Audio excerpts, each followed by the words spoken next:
Hey guys, what's up? It's Joe Rady from Rady's Rides. I'm at a favorite filming spot location because guess what? You see what we have next to me. What is this? This is my very own 2020 Shelby GT350R. But remember, this is the Heritage Edition. But before we get into this special final year of the Shelby GT350, let's talk about what's going on here. Many of you have been reaching out, asking for an update. You've seen me get into Grape Ape, my 2023 Challenger Hellcat with that 6-speed manual, and you've been wondering, do you still have your Shelby, Joe? Well, I am here to deliver on the goods, to bring you up to speed on what has been going on with this vehicle, and if I'm still happy having it, because as many of you are aware, you were on the journey with me of tracking down an allocation for this very special car.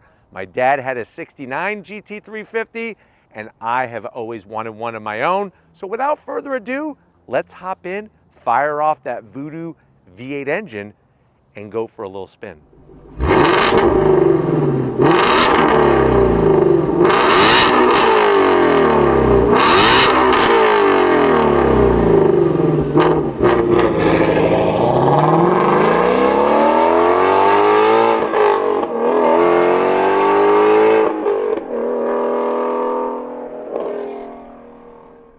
Guys, we're inside my 2020 Shelby GT350R Heritage Edition. You guys have been asking for it. I want to give you an update on how things are going. I know some of you have even wondered if I still had her.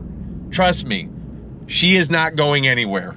I waited a very, very long time for this car, and I'm not just talking about the time that it took to get it allocated and built and shipped and all that. I'm talking about just time in my life, because I never thought in a million years, especially when I used to be a high school history teacher, that I'd be able to have a Shelby GT350, let alone a GT350R Heritage Edition. Now remember, I bought the car back in 2020, the height of the pandemic, baby. Right around June, the car came in. And if you remember, we had to really work with Ford to get that allocation for Walker Ford, because I wanted to buy the car at Walker Ford. That was a non-negotiable.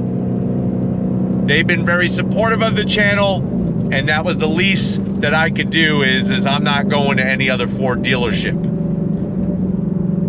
The car wound up coming in, like I said, during the pandemic. We had an issue with one of the stripes. There was a tear in one of the stripes, and I had to get that sorted, and that was a real pain in the rear end because it was the pandemic, because they only made so many Heritage Editions. The Guardsman blue stripes were not readily available, and Ford accidentally sent Kona blue stripes to repair the torn edge of the Guardsman blue stripe, and that wasn't going to work for me, obviously. But we got that all sorted, and since then, she has been nothing but a pleasure.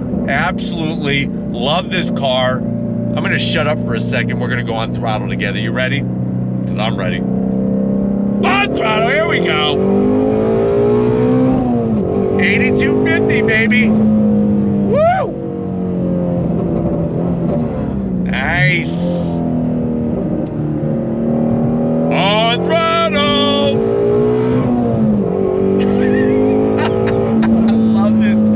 Love this car. I tell you, if you want a car with personality, these 2015, technically 2015 to 2020 Shelbys are just full of personality. Have I had any issues? Knock on wood, not one. I've been getting the oil change regularly, of course. When I fire her up, I make sure all the temps get in that good range, especially oil temperature. That's the thing with this car especially, is you want to make sure everything is good with the oil. I mean, any car, you want to make sure that your oil level is right where it needs to be. You know, you don't just romp on it as soon as you fire it up. Even more so with this car. It does have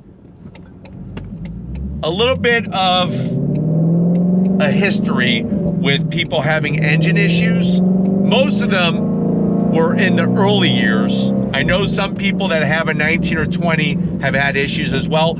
I mean, it's made by man, so and nothing's gonna be perfect, but if you stay on top of things, at least you're doing your due diligence to make sure everything is good to go. The seats are gonna be on the tighter side for some larger people. Just something to think about.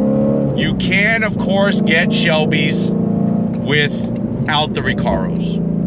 You can. I personally love them. I like them a lot better than the Recaros that were in my Focus RS. Those probably had to be one of the worst. And the reason why was not so much that they were tight, it's just the angle of the bottom of the seat was very, very high, and you couldn't level it out. These, it's at a nice level, so it's not gonna pinch your psoas nerve and cause your freaking legs to start to hurt and go numb. You don't have that problem in this car.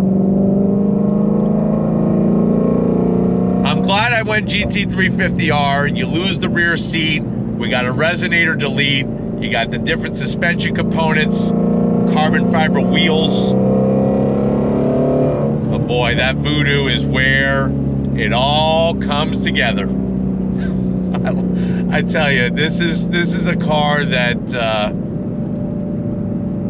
it just does something special to me. Every time I fire it up, it reminds me of when I was a kid and my dad and I would go for a drive in his Shelby GT350. It was a 69 Shelby GT350 with a 4-speed manual. I get the same giddy feeling every time I fire this thing up, and it's just one of those cars that Ford's never gonna make a voodoo engine car like this again. So it's really, really gonna stand out from the rest of the pack every time you see them. And there's nothing like the sound. I mean, there really is nothing like the sound of this car. I like how easy it is to see the real gauges, analog gauges. No digital dash display. You got a small little digital gauge cluster in the center for all your auxiliary gauges, but I like having the analog tach, analog speedometer. And it's probably one of the easiest manual transmission muscle cars to drive. The clutch is not heavy. It's got a good range and travel. And the way that this car builds power is very unique. It doesn't have a ton of grunt down low. Where the grunt comes into play is 5,000 RPM and more. But boy, this Tremec, that's really where it's at. Are you ready? On throttle, here we go. Look at this. Yeah! And the great news is that with the flexibility of the rev range, you just let this thing, you just hold it in gear and just let it pull all the way to 8250 because it makes power all the way to 8250. Some cars run out of breath as you get higher in the rev range, closer to the red line, and it doesn't pay to rev them out. This girl, she loves to rev, and she just wants more and more and more. But the cool thing is that you don't always have to haul ass in it to have a good time. Even when you're just driving around at a gingerly pace, I mean, all the pops, the bangs, the way those massive carbon fiber wheels up front with the Pilot Sport Cup 2s kind of tremble a little bit and pull you left and right a little bit. It's a really special feeling. It feels like a race car.